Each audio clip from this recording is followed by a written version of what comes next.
మనం ఉన్నామండి. కాయ కూడా పండాక ఇలా యెల్లో షేడ్ వస్తుంది. ఆ యెల్లో షేడ్ వచ్చిన కాయే కొయ్యాలి.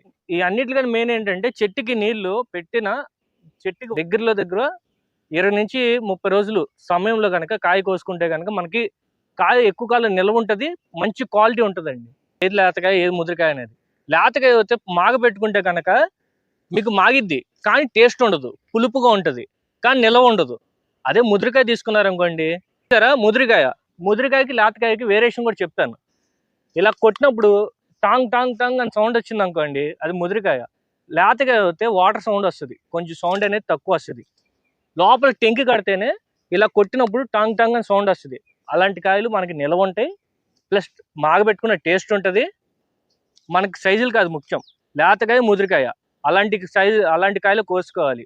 ముదిరికాయలు అన్నమాట. ఈ పచ్చళ్ళు కాగుతాయి, నిలవ పచ్చళ్ళు కాగుతాయి, మీరు మాగబెట్టుకున్న ఆగుతాయి. కాయని పండాక టేస్ట్ ఉంటది. మీరు బయట చాలా చోట్ల కొంటూ ఉంటారు కదా, అది పచ్చికాయలు కోసి మాగబెడతారు. అందుకే చాలా వరకు పుల్లగా ఉంటాయి. మీకు ఈ వీడియో ద్వారా మీకు తెలియజేసేది ఏంటంటే